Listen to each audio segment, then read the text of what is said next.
Bueno, decías que habláramos de estos 35 años de democracia y que para muchos de los que tenemos ya ciertos años, la apertura democrática del 83 fue un hecho realmente que generó muchas expectativas esperanzadas, en situación muy complicada, porque el presidente asumía, digamos, en un país en el cual había existido un proceso de represión ilegal y parecía todavía difícil que se fuera a someter a la justicia a los que habían sido responsables de esas estrategias, ¿no? Y en eso Alfonsín, sin lugar a duda, va a quedar en la historia como un hombre que fue capaz de, digamos, navegar en un mar que estaba bastante complicado. Y todos recordamos, bueno, sí, quedó para la historia la frase del fiscal, nunca más, ¿no? Pero cuando uno dice, bueno, ¿y cómo nos vemos hoy después de 35 años, en particular en la cosa económica? Yo diría, bueno, a lo largo de 35 años ha habido periodos en que parecía que la economía se recuperaba, parecía que Argentina, digamos, iba a tener un punto de inflexión a partir del cual el crecimiento más o menos sostenido la iba a sacar de los principales problemas económicos, y recurrentemente hemos vuelto a caer en crisis, ¿no?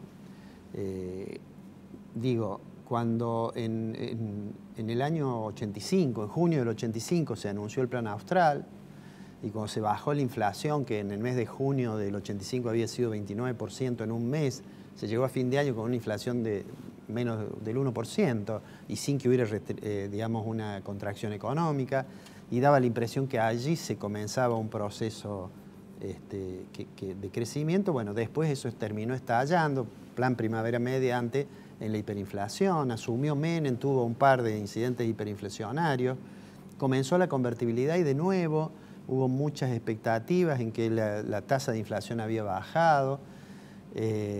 La convertibilidad parecía que inauguraba una etapa nueva en Argentina. Bueno, todos sabemos, terminó en un estallido la convertibilidad, la crisis del 2001. La salida de esa crisis nos encontró con el gobierno del presidente Kirchner en una situación en que de nuevo había muchas esperanzas. La economía, a pesar de todo lo que había ocurrido, comenzaba a crecer a tasas importantes, tenía superávit fiscal, tenía superávit en sector externo. Y bueno, eso duró hasta el 2008. Año 2008 en adelante la economía dejó de crecer, en fin, bueno, después vino Macri.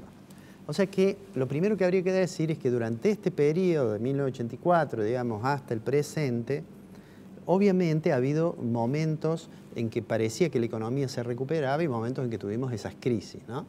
Ahora, si uno mira entre puntas esta realidad, permite, yo voy a mostrar unos números para hablar de algo que yo creo que es lo más importante, quizás el déficit más importante que tiene Argentina y que no, con cierta frecuencia los economistas lo olvidamos, digamos, ¿no? Yo le voy a pedir al director que pongamos una primera imagen, que es esa que está ahí. Fíjate vos, en 1980 el Producto Interno Bruto per cápita, es decir, la cantidad de riqueza que se genera en un año, dividido la cantidad de habitantes, era 2.738 dólares actuales, ¿no? Y en 2016 era 14.000 dólares. Uno dice, bueno, si finalmente esto se multiplicó por 6 o por... ¿cómo puede ser que la pobreza sea hoy mayor que la que teníamos en los 80? La primera pregunta que uno debería hacerse es esa. Si uno mira a los otros países de América Latina, en realidad todos los países de América Latina crecieron más o menos en proporciones parecidas a la de la Argentina en este periodo 1980 o 1984-2017 o 1980-2017, ¿no? Ahora, fíjate vos que nosotros decimos, con esa evolución uno debería pensar que los indicadores de pobreza deberían haber bajado. Y todos sabemos, y está puesto en la placa siguiente, que en el primer semestre de este año, ahí tenés, el primer semestre del 18, el total de pobres estaba en torno al 28%. Y todos sabemos además que cuando se conozcan los nuevos resultados de la encuesta permanente de hogares, vamos a tener más del 28% de pobres, ¿eh? Hagamos abstracción de la discusión de que en realidad en el primer periodo del gobierno del presidente Macri bajó un poco y ahora va a subir. Digo, no quiero no quiero ponerlo en esos términos, en el término de las gestiones, pero digo, si creció tanto el producto, ¿cómo puede ser que tengamos 5% de indigentes y que los pobres sean casi 30% o probablemente más cuando tengamos el dato, ¿no? Distribución. Entonces hay un problema con la distribución. Este dato es de los aglomerados todos. Si tomáramos Córdoba, en vez del 27 el primer semestre, da 30%, estamos un poco arriba. Sí. Pero entonces, como bien decís vos, entonces acá hay un problema que se ha verificado en muchas economías, por supuesto, de aumento de las desigualdades. No solamente un problema que la economía ha crecido poco, digamos, y sobre todo muy, digamos, ha crecido durante un tiempo, ha tenido una crisis, ha vuelto a crecer, ¿no es cierto? Ha tenido crisis recurrentes y cíclicas, pero obviamente hay otro tema que tiene que ver con la distribución. Y en el cuadro siguiente, en el gráfico, el cuadro, eso que está allí se llama índice de Gini. El índice de Gini es un indicador de qué tal es la distribución en una economía. Para hacerlo sencillo, no quiero entrar en cuestiones muy técnicas, a medida que el índice se aproxima a 100, la economía tiene la distribución peor. Y se acerca a 0, si fuera 0 sería que todos los habitantes, digamos, ganarían lo mismo, ¿no? Sería la igualdad perfecta. Entonces uno dice, en 1980 Argentina tenía un coeficiente, un índice de Gini de 40,8 y en 2016 42,4. Quiere decir que se deterioró. Alguien podría decir, bueno, pero a lo mejor eso ocurrió en todo el mundo o ocurrió en toda América Latina. Y de hecho, cuando uno analiza muchos procesos de crecimiento de los últimos años, son crecimientos que, par y paso el crecimiento, hay un aumento de la desigualdad, claro, ¿no? Claro. Sin embargo, si miramos a América Latina, vamos a ver algo que no nos va a resultar tan agradable. Mira, en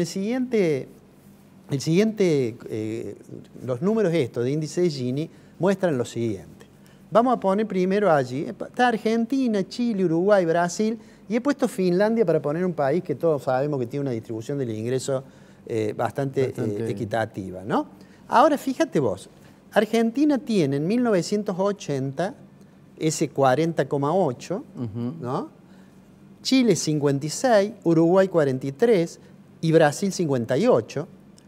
Y quiere decir que Argentina en los 80 era el país que tenía la mejor distribución del ingreso. No son todos los años los mismos porque estos son datos del Banco Mundial y hay algunos años en que no están los datos, que los países no lo han relevado.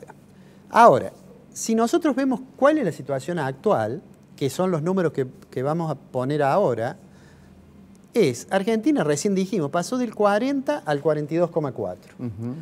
Chile del 56 bajó al 47. Uruguay del 43 bajó al 39. Y Brasil del 58 bajó al 51.